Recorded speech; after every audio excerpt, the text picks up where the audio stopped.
dari Aisyah radhiyallahu taala anha qalat, "Ma shalla Rasulullah sallallahu alaihi wasallam salatan ba'da an nazalat alaihi idza jaa nasrullahi wal fath illa yaqulu fiha subhanaka rabbana wa bihamdika Allahumma ighfirli."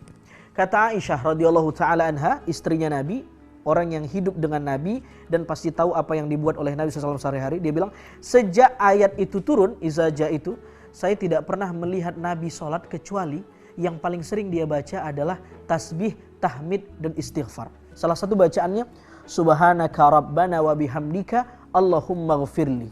Dalam riwayat yang lain dikatakan, subhanakallahumma rabbana wa bihamdika Allahumma ghafirli. Lalu dalam riwayat yang lain dikatakan, subhanakallahumma wa bihamdika astaghfiruka wa atubu ilaik. Dan berbagai macam riwayat bacaan yang lain. Tetapi ini sering banget saya dengar, kata Sayyidah Aisyah radhiyallahu taala anha. Jadi karena tema kita bicara tentang memperbanyak zikir, mengingat Allah di hari tua, hadis yang nomor 3 ini memberi kita pelajaran salah satu zikir yang ma'thur, yang ada dasarnya dalam Al-Quran dan hadis. Salah satunya adalah zikir ini. Apa itu? Tasbih, tahmid, dan istighfar. Apa tasbih itu? Kita sering bilang subhanallah, subhanallah. Apa tasbih itu? Memuji Allah. Tasbih adalah tab'idu wa tanzihullah amma la yaliqu bih. Menjauhkan Allah dari atribut-atribut yang gak pantas disandang oleh Allah. Itu namanya tasbih. Jadi kalau ada yang bilang Allah beranak enggak? Subhanallah, maha suci Allah, enggak mungkin Allah punya anak. Itu namanya menjauhkan Allah dari atribut yang tidak pantas disandang oleh Allah. Namanya tasbih.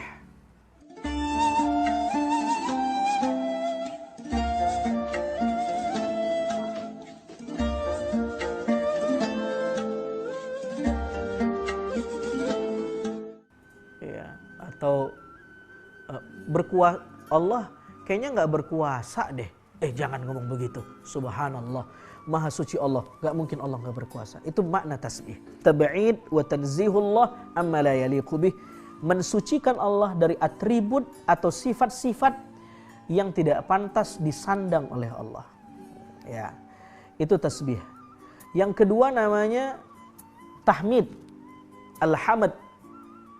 Tahmid itu memuji Allah, ya, memuji Allah dengan lisan, ya, lalu kemudian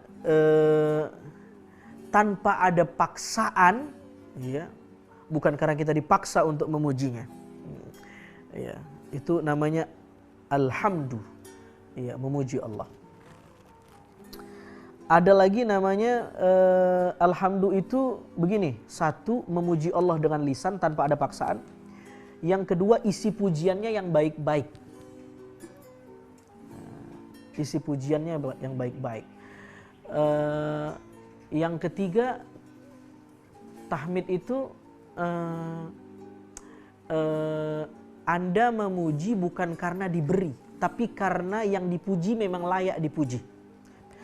Anda memuji bukan karena Anda diberi, tapi karena yang Anda puji karena dia terpuji, gitu. Paham nggak? Kalau kita memuji Allah karena kita diberi, namanya bukan alhamd, tapi asyukru, syukur. Syukur banget saya bisa makan pagi ini. Syukur banget saya bisa bayar ini. Syukur banget saya bisa lulus di sini. Itu namanya syukur. Tapi kalau hamid jangan tunggu diberi. Diberi nggak diberi, Allah emang udah terpuji. Namanya hamd. Ada lagi namanya as-sana. Sana itu adalah memuji dengan lisan.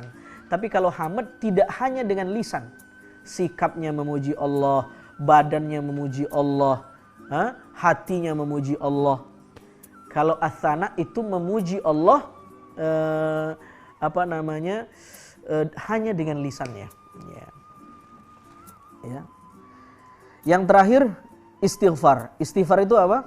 Sadar bahwa kita punya salah. Ya kan? Nabi beristighfar satu hari 70 sampai 100 kali padahal beliau maksum.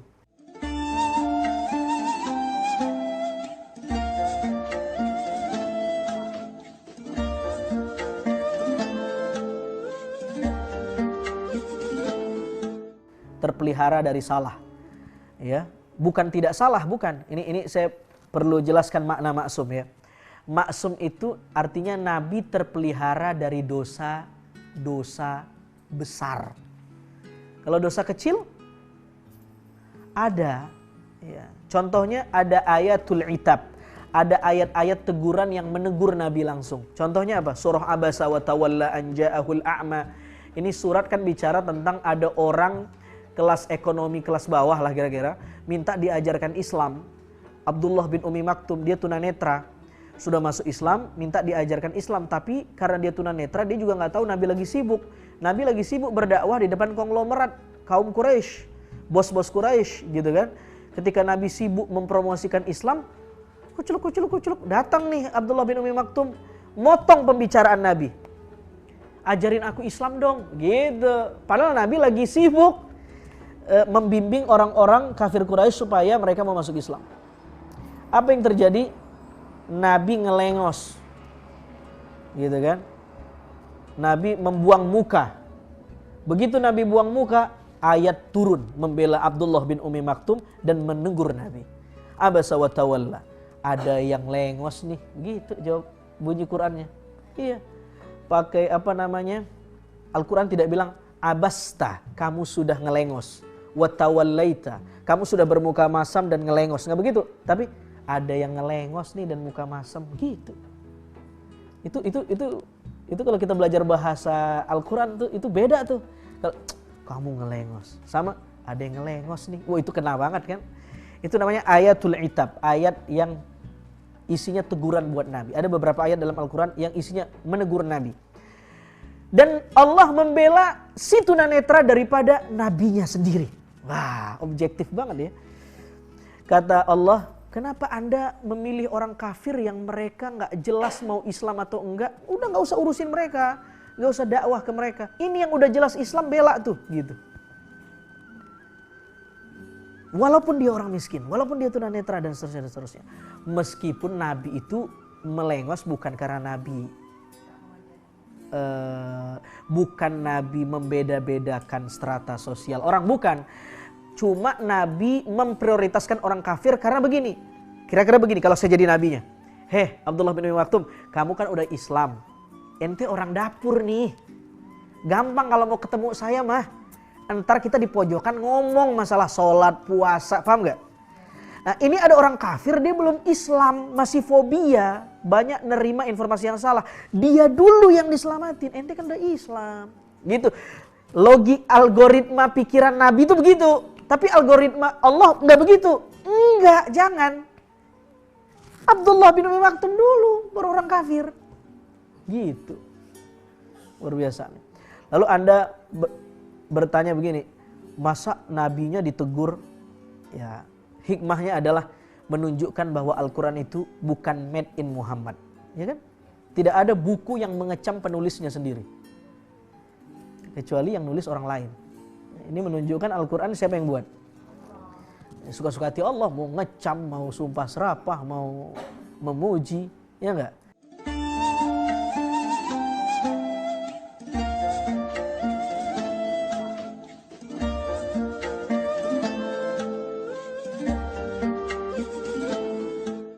Kalau Nabi Muhammad yang tulis, pasti dia nulisnya yang Sallallahu Alaihi Wasallam nulisnya yang baik-baik aja.